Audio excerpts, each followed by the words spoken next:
So hello and welcome to our class today. So today we're going to look at the overview of forensic accounting, So we are basically going to look deeper into what is actually forensic accounting and how is it actually carried out. So when you talk about forensic accounting, basically, or a forensic audit, it is simply an in-depth examination and evaluation of a firm's or individual's financial information for use or evidence in the court. So when you say a forensic audit is being carried out, there's an in-depth examination,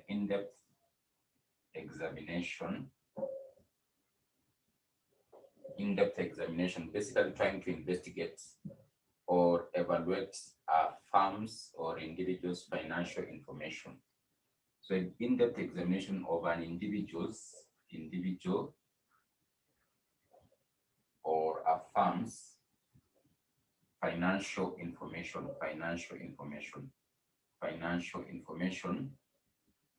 which will likely end up being used as evidence in a court of law. So this is maybe what could necessitate this forensic audit is maybe things to do with maybe a fraud. There's a fraud that has actually happened maybe in a firm, or a person has been involved in a fraud. He has maybe stolen money from somewhere in the government or somewhere from a company or somewhere. So as an individual, they basically try to investigate his financial information as an individual or a firm. So when the investigation is being carried out and evidence is supposed to be produced in a court of law, then what will actually happen to be able to unravel that particular fraud? An in-depth examination will actually be carried out, or to check into the financial statements of this particular individual or firm. We talk about financial information, for example, how does this particular firm actually realize its income? Is it in a straightforward way? Is it in a wayward way? Is it in a fraudulent way? So they look at the financial information of the firm, or maybe the individual.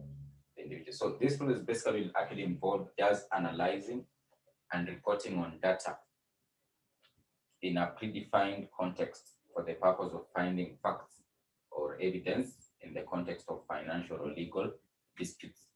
So just analyzing data to do with the financial statements of the company, to unravel or come up with evidence that can actually be used in a court of law to accuse someone for having been involved, for example, in what we are calling a fraud. So when that in-depth examination actually happens, we say there's a forensic audit that is being carried out, and the end result is basically to get evidence to be used in a court of law, maybe to unravel a fraud that has happened in a company or as a result of an individual. So this particular evidence that will be gathered after the in-depth analysis, then it can be used maybe in a civil or maybe criminal case in a court of law, criminal case in a court of law.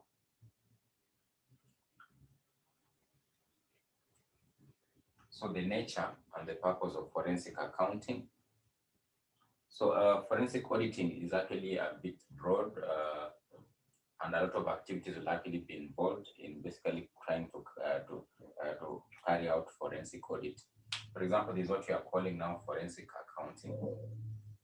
So forensic accounting is basically now the description of the wide range of investigative work which accountants in practice could be asked to perform. That work will likely be asked to perform as an accountant or as a professional accountant to unravel that particular fraud, that those procedures that are actually in place to unravel the fraud are the ones we are calling forensic accounting, or we are describing as forensic accounting. We are describing as forensic accounting.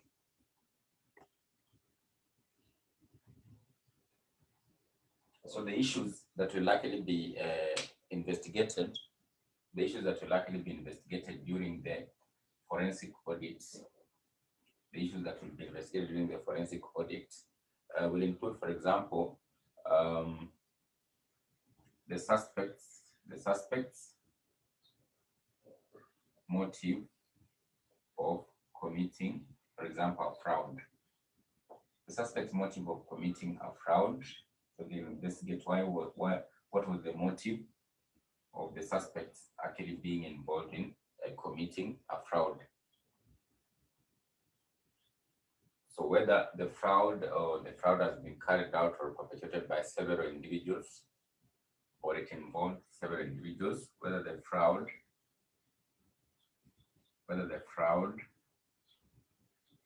involved several individuals, whether the fraud actually involved several individuals. That is part of what will likely be investigated. Then the comments, what comments were actually made will likely be made by the suspect. Comments made by the suspect. Comments made by the suspect during investigation. Comments made by the suspect during investigation. So they'll analyze those comments made by the suspect during investigation when interviews were actually being carried out. When interviews were being carried out to unravel the evidence.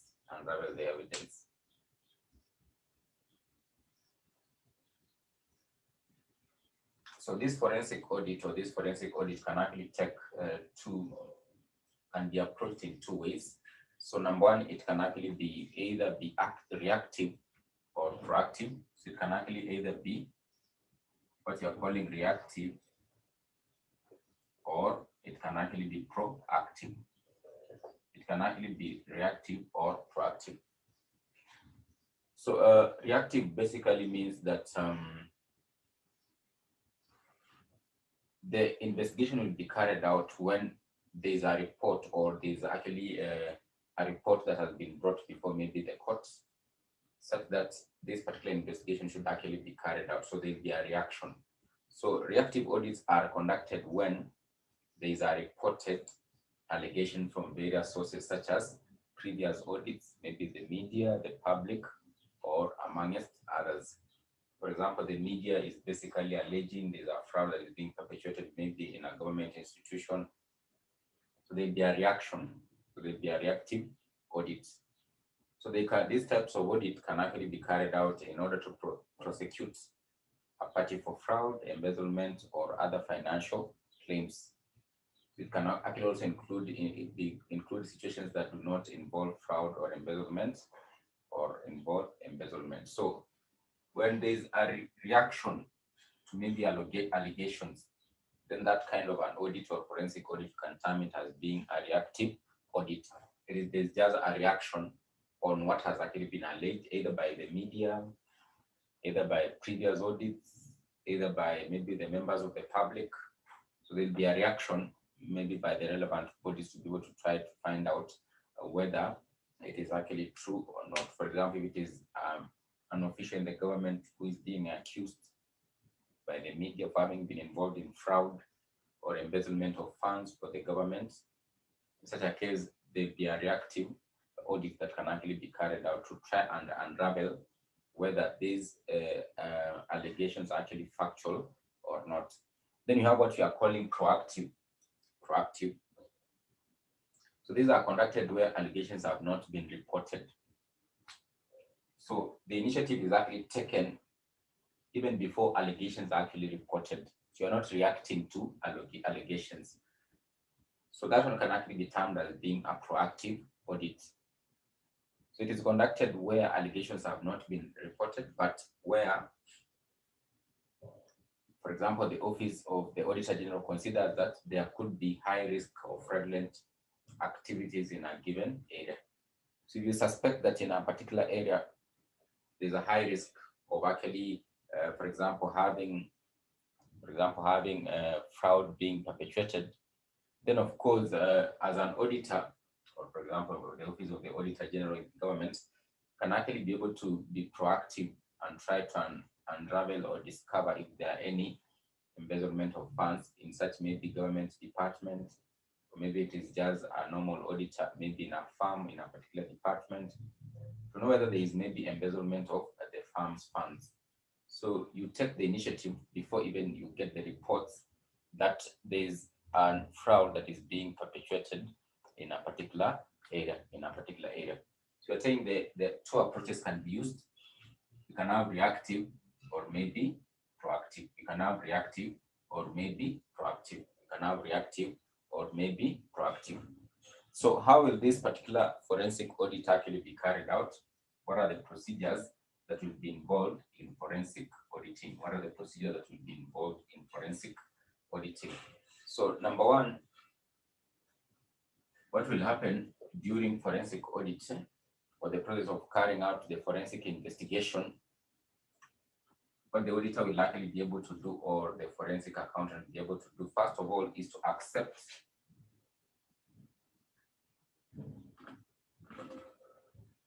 the investigation.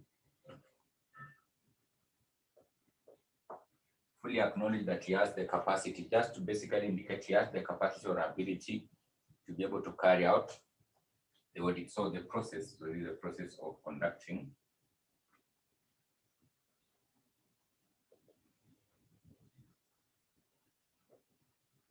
the forensic audit. So the auditor will accept the investigation. By accepting, he tries to analyze whether he has the capabilities, he has the qualified staffs, he has the skills or experience to be able to accept such kind of work. So the forensic accountant must initially consider whether their firm or his firm has the necessary skills to be able to, necessary skills and experience to be able to accept the work. So because this is work that is specialist in nature and it requires detailed knowledge of fraud investigation techniques. And for example, being able to understand the legal framework in place to maybe unravel a fraud. So investigators must also have received training on how to interview and, for example, carry out interrogation or have what we are calling interrogation techniques. So when you talk about accepting at this particular stage, the forensic accountant or the forensic auditor should actually be able to look at his capabilities, his experience. Does he have enough human resource to be able to carry out that particular kind of an audit? So that's what will actually happen initially if there is a forensic audit that has to be carried out. Number two is now planning for the investigation. After accepting, you plan now, planning for the investigation.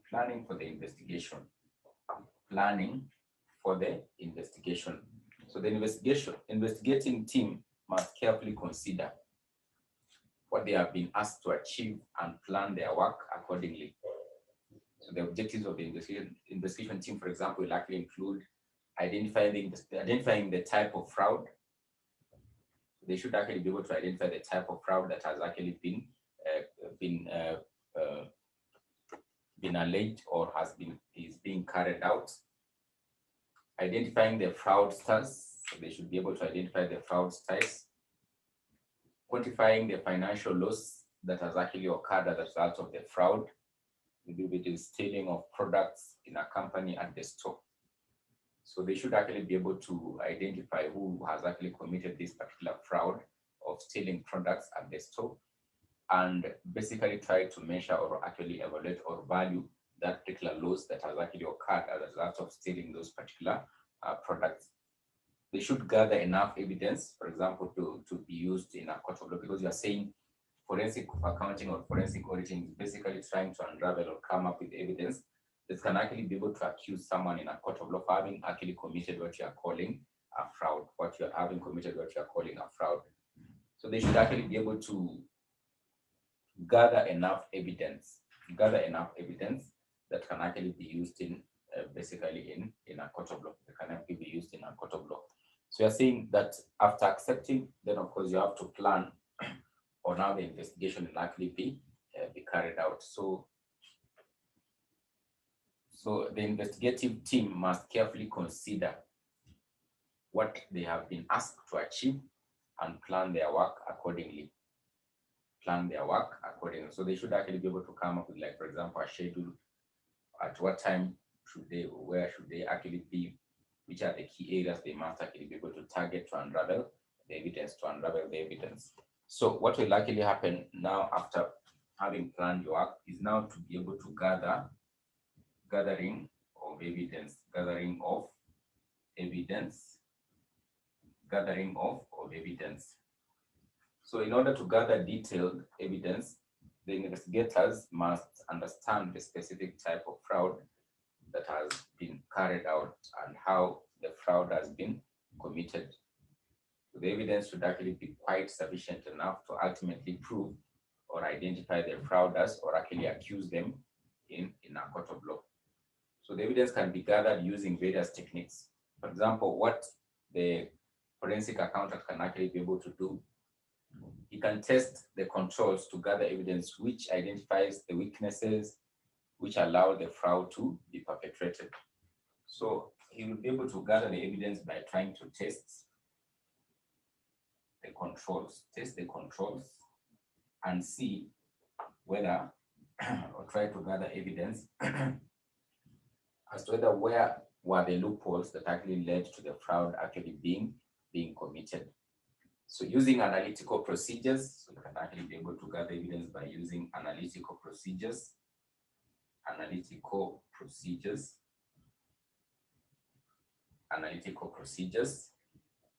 to compare trends over time or to provide comparatives between different segments of the business. So try to analyze maybe different segments of the business, maybe their performance over time, look at the trends, what has actually been happening, what could actually make maybe under a particular trend to have a different performance. So those type of analysis can actually be able to enable them to be able to gather evidence properly as to what might have actually happened. So applying computer-assisted audit techniques, for example, to identify the timing and location of relevant details being altered in the computer system. So for example, trying to identify if there's a system that is being used, computer system that is being used, try to identify if there are any alterations that have actually happened in the system that could actually lead to, or basically lead to, a loophole of perpetuating a fraud through the system.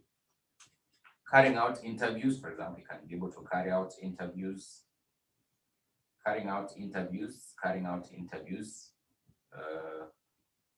for those suspected, carrying out interviews on those suspected, or basically carrying out discussions with those suspected to having committed the fraud. For example, the employees of the company. So doing what we call substantive techniques, looking at the reconciliations, cash accounts, and reviews of documentation, of how documentation actually happens in the company, can actually be able to enable them to basically gather enough evidence. After having gathered the evidence, then of course he has to prepare a report. Now do the reporting.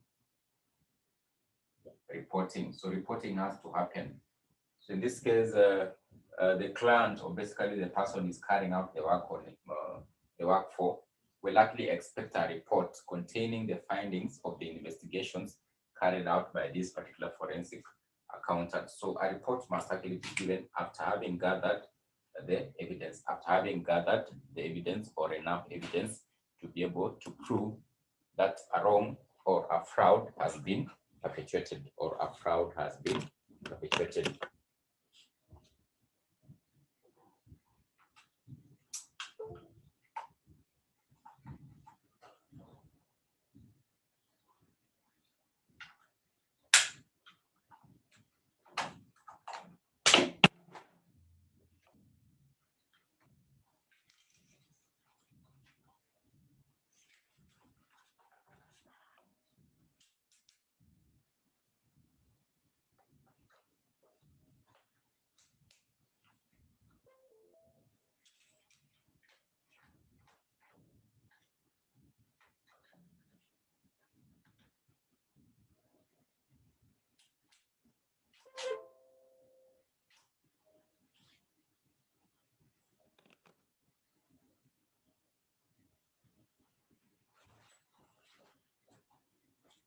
So we are saying that reporting should actually happen after evidence has actually been gathered, because we are saying that the client, or basically the person who the auditor is carrying out work on his behalf, will actually expect a report is actually given. So the report will also discuss how the fraudster set up the fraud scheme, to just indicate how the fraudsters set up the fraud scheme. How did they actually come up with the fraud scheme? How did they actually manage to be involved in the fraud that actually maybe led to a loss to the company? So the scheme and which controls, if any, were circumvented, which controls were actually gone against to be able to maybe perpetrate the fraud. So maybe they looked at the loopholes in terms of maybe the store not being locked. So that was a loophole to enable them to be able to steal goods from the store. So there were no proper controls or documentation in terms of goods leaving the store, maybe to the company's branches or maybe the company's outlets. So if there's no proper documentation, then that is a loophole to basically give a room for people stealing the company's items for sale. So a report will actually have to be given of how the scheme was actually crafted, who was actually involved in the scheme, which controls were not actually working to enable the fraudsters be involved in that particular fraud. Then after that, then if the evidence is needed before the court, then we'll have the court proceedings, or basically the evidence being produced before the court. So the investigation is likely to lead to a legal proceedings against the suspects. For example, in this case, it is a firm or a company. Once it gets the evidence that the fraud has been committed, then of course they can proceed and go ahead and actually bring a case or an action in a court of law to basically accuse or basically bring the person before the court to answer as to why he was actually involved in the fraud, or the fraudster to basically explain why he was involved in a fraud, and if the company has incurred any losses, then of course maybe the court could rule in the favor of the company that the losses actually be paid for by the fraudster. So we are saying, first of all, you have to accept as a forensic accountant that you'll likely be able to carry out the forensic audit by being able to look at your experience or maybe your capabilities as an auditor. Can you actually be able to carry out this kind of forensic audit or forensic investigation? After that, you plan yourself on how you'll be able to carry out the investigation. Maybe come up with schedules, come up with the key areas in the company that you'll likely be able to look into to gather your evidence.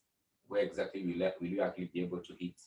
What items or what documents will you actually be able to require for you to be able to carry out the forensic audit? Then gathering evidence. After that, after you plan yourself, you now have to gather evidence, because this one basically is ultimately what you'll be looking for as a forensic auditor, to be able to press someone in a court of law. If you have enough evidence, that's when basically you can bring proceedings in a court of law, accuse someone in a court of law, so that the company can actually be able to recover. So the expectation of the client basically would be for you to be able to gather enough evidence to press or basically to prove in a court of law that a fraudster has been involved in a fraud in the company. You've said that several ways can be used to be able to gather the evidence. Try to test the controls, see where the loopholes are. Once you discover them, then you'll basically know how you'll be able to approach on getting enough evidence or further evidence. Carrying out analytical procedures, do analysis of maybe the financial statements for particular periods of time, do analysis of maybe the performance of a particular division of the company comparing with the division of another company, can actually be able to tell you a lot of trends of what is actually happening in the company or the client's firm. Carrying out interviews or carrying out discussions with the employees of the company, so that you can actually be able to unravel or get more evidence of what is happening in the company. After that, after you've gathered enough evidence, then you do what we call reporting, or report on what you've actually been able to gather. If that is enough evidence, then the client can actually be able to use your evidence to press or basically prove that a fraud has actually been committed in a court of law,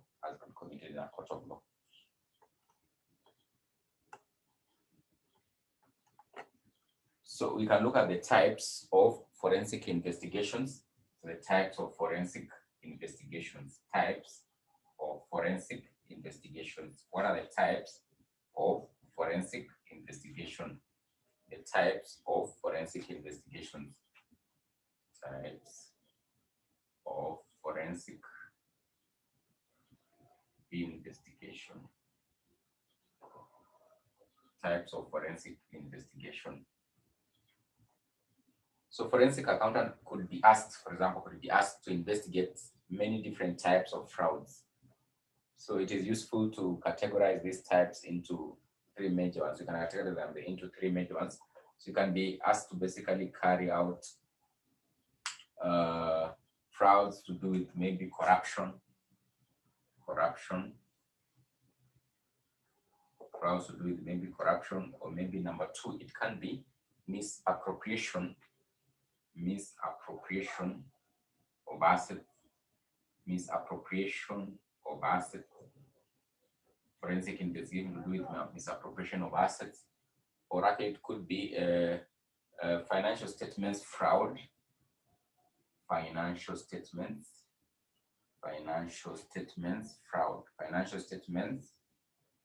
fraud, could be financial statements fraud.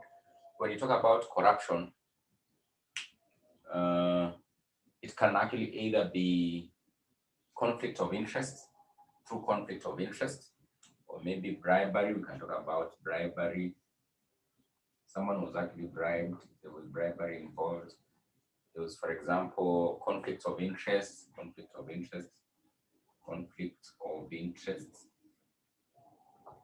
There was, for example, what we call extortion of money, extortion.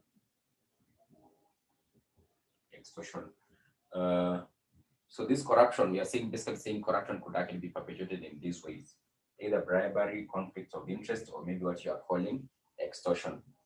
So when you talk about bribery, it simply refers to dishonestly influencing one's role or position to receive something, at the same time promising something favorable to the party proving such a benefit. So dishonestly influencing someone by giving him maybe money such that he does not actually basically do according to his role as a person in the company. So the problem with bribery arises due to the fact that not always does one stand in such a position to offer anything. It hampers the interest and profits of the company when one acts beyond his authority. For example, if you end up acting beyond your authority as a result of bribery, then you could actually be involved in an act that you are not actually mandated to be involved in, and basically it can actually lead to what we are calling corruption. So dishonestly influencing, someone is actually dishonestly influenced in carrying out his roles or carrying out the work he has been given under any position. When you talk about conflict of interest, so this is where something is actually done with the intention to gain personal benefits, which is detrimental to the company, forms the objective of forensic audit. So conflict of interest is basically where, for example, a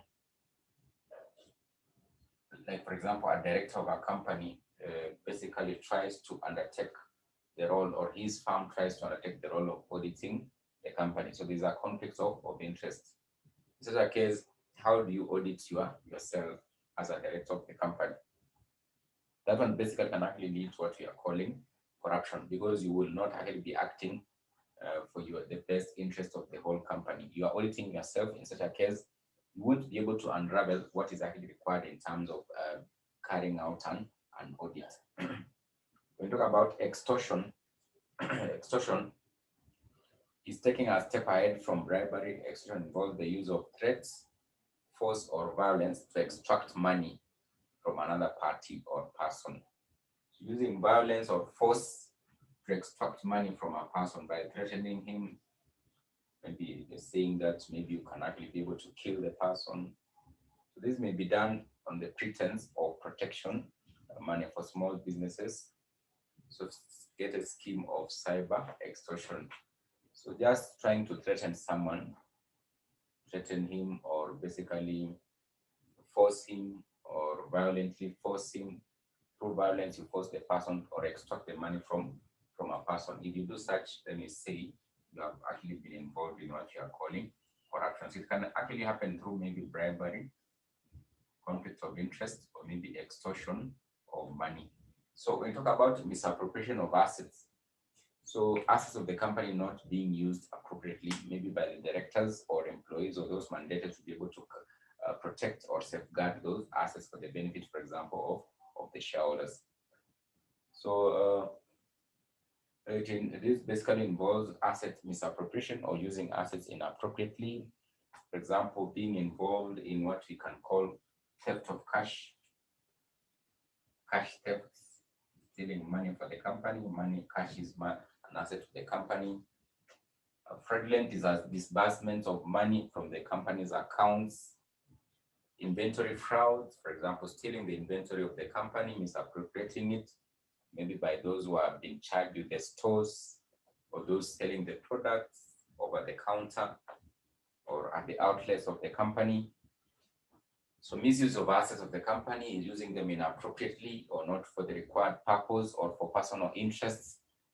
For example, directors use the assets or motor vehicles of the company for their personal interests. We say they are misappropriating the assets of the company. So an investigation could actually be carried out to determine whether such is actually happening in the company, either cash theft, misappropriation of the inventory of the company, dispersing monies or assets of the company without being authorized or being allowed by those who are the owners or the shareholders of the company. So the last one, another type of forensic investigation that could actually happen in a company is what we are calling financial statements fraud. Financial statements fraud. So this is where basically the accounts of the company are not properly being reported. They are being reported with an intention, maybe not to reflect a true and fair view about the company. For example, ballooning the expenses of the company such that they are not factual, just to show that the company has not realized enough income. So if you balloon them, maybe as directors of the company by maybe colluding with the accountants, in such a case, it will basically lead to these financial statements that are being reported not being factual. So if you do such for your own benefit, such that you can actually take any extra money out of the income of the company, let me say you have actually been involved in what you are calling financial statements fraud. So that is what I mean by financial statements fraud.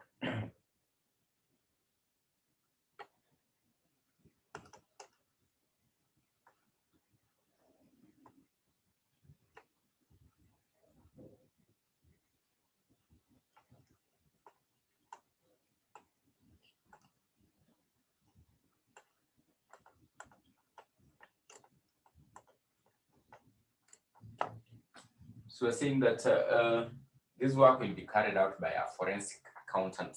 So among the key skills or core skills that this forensic accountant should actually be able to have, so there are two major skills. So skills of a forensic accountant,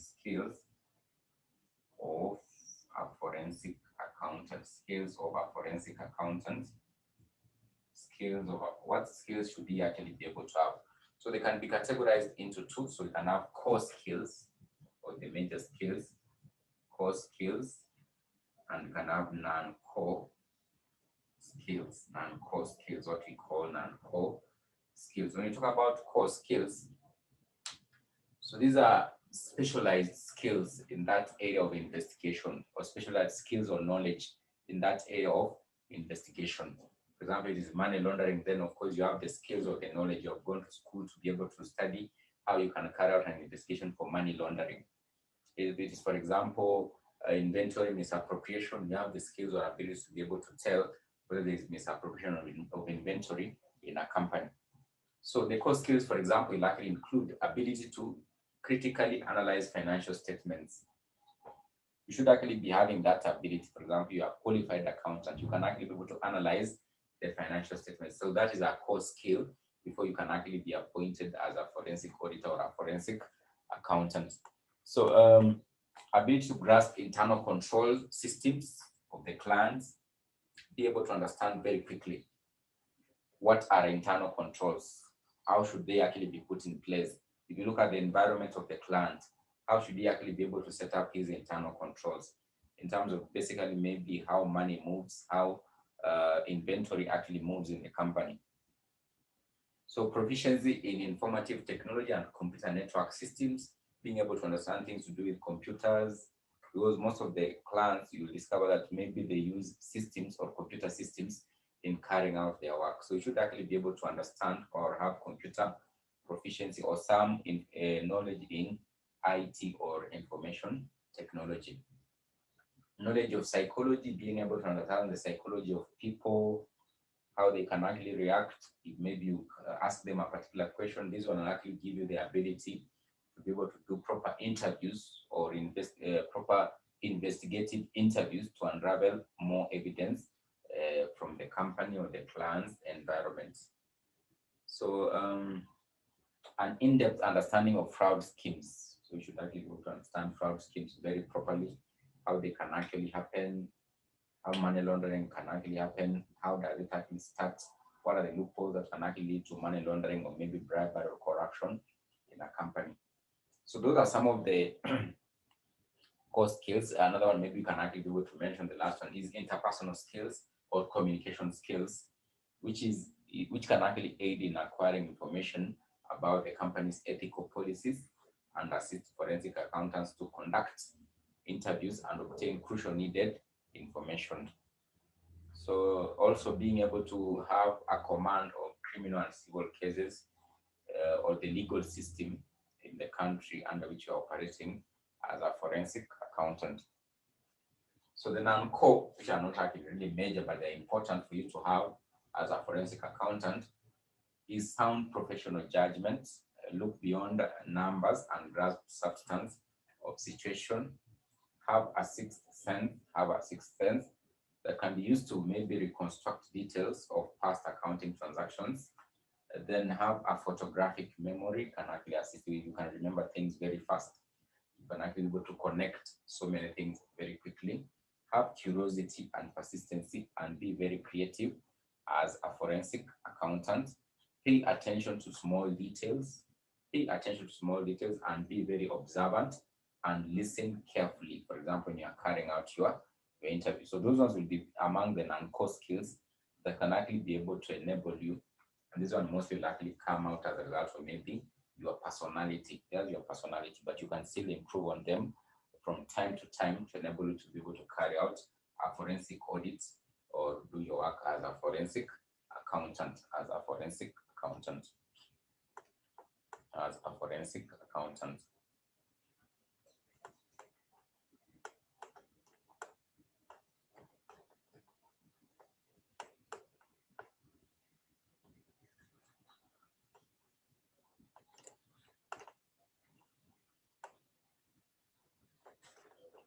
So I think that's what you need to be able to know about forensic accounting or forensic auditing. You'll be able to look at what it means. We've looked at what will actually be involved in terms of the steps.